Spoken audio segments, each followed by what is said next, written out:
Maayong adlaw. Kauli ko dis balay naraday akong ipangita araday akong lang lang. Kira ka. Human ako English. Gapit lang ako kay magsabay Miss Padada. Let's go. Ato may Padada. See you Padada na ame diha nang inyong mga uhahay magsabay. Boy. Ragoy, palang lang. Marami na naman magagalit nito, mga kakyo. So, ayun guys, kasama si Ma'am Abigail mamaya. Ayan, Padada, Davao, ayan, Del Sur. So, kasama si Miss Abigail Karikitan mamaya. Ayan, no, sinundo po siya ni Elias. Ayan, para makasama. Ayan, grabe, napaka-sweet naman, oh. Yun, oh, di pa guys. Oh, ano, kaya pa. Kaya pa. Ayan. So, abangan nyo guys, mamaya. Ingay naman ang motor na yon. Grabe naman. Ayan. So, abangan nyo guys, mamaya. Ayan, kasama po si Miss Abigail Karikitan. Ayan, dyan po sa Padada.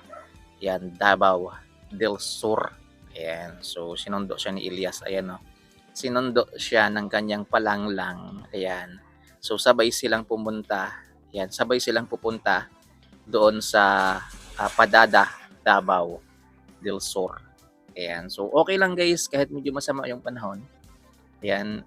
Dito kasi sa amin mga kakyo, ayan, madilim na talaga. Ayan, ang sama na ng panahon, mga kakyo. Ayan. So, sana wag umulan para kahit paano maganda pa rin.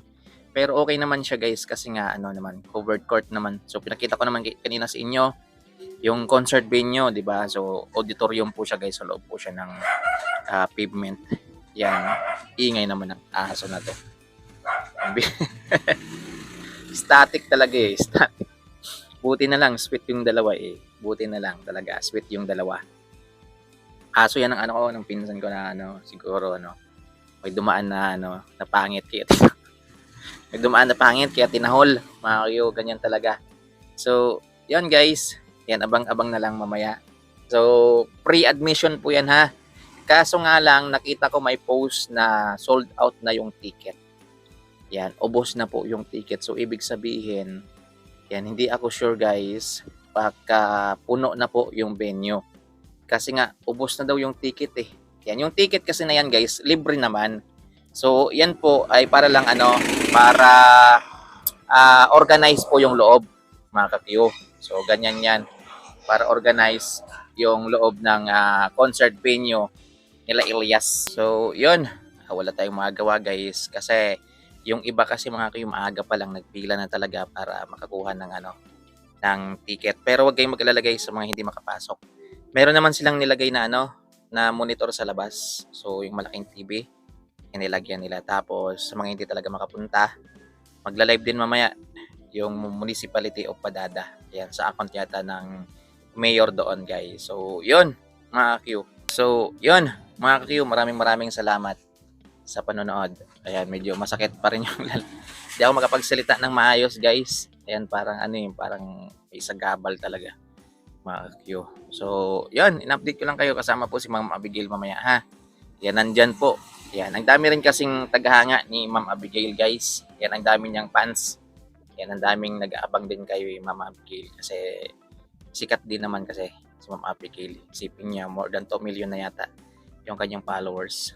Yan, at hindi po yan talaga ano, pag nag-content yan, sariling sikap talaga. Yan, siya mismo yung nandoon sa content. Yan, bibihira niya lang sinasama si Elias kasi nga lagi namang busy si Elias. So yan guys, ayan, shout out na lang sa mga taga Padada, Davao del Sur. Yan, tama, del Sur ba? Del Sur. Yan, so nandyan po si Elias mamaya. Sa mga hindi makapunta, live na lang tayo. Yan, sana bigyan ng magandang signal mamaya para tuloy-tuloy yung live na mapapanood natin mga kapatid. So, yun. God bless. Ang sweet. Ang sweet. Sweet talaga ng dalawa guys. So, grabe. Ayan. Lagpok. Ganun.